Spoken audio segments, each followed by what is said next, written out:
Jeopardy! Staff has stood by a tough ruling that fans are voicing their displeasure with. Last week, 2 contestants lost a clue over their mispronunciation of a correct response. Jeopardy! Producer Sarah Whitcomb Foss addressed the incident that occurred on October 18th's episode.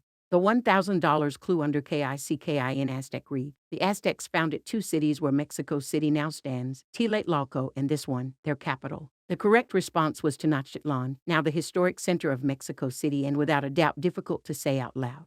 Kendra Blanchette buzzed in and responded, "What is Te-no-chit-lan?" Apparently leaving off a T in the middle. Host Ken Jennings, 49, ruled her incorrect after a slight hesitation. "Shoot," she said. Josh Sock, who went on to win the Champions Wildcard Tournament, buzzed in next. He was further off but still had the right place in mind with, "What is Te-no-chit-lan?" Ken ruled, I'm gonna say no," and the third player threw up his hands in surrender, and all 3 nervously laughed.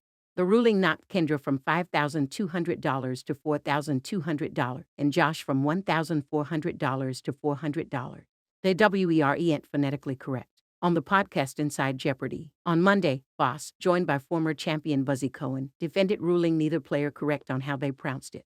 Foss said, "There was a lot of discussion about Tenochtitlan. This was one of those, We went back, we listened, we deliberated." Buzzy shared, "It's a tough break. We can understand why our players might pronounce that name wrong, but the briefing is very clear. You either have to pronounce the word correctly or phonetically correctly, and unfortunately, that didn't happen in this case." Foss explained, had someone said Te-no-chit-lan, even though it's not the way we pronounce it. It's phonetically correct, and that would have been acceptable. So this was a tough break, but certainly something that the judges reviewed and tried to deliberate on until we knew we had the right call on that one. It was a ruling that was tough to make, but you could tell what they said. Passionate game show fans reacted on a Reddit internet thread. One comment read, "I had trouble understanding what caused the answers not to be accepted. Obviously, the judges heard something I didn't, but to my ear, both sounded right by at least one contestant."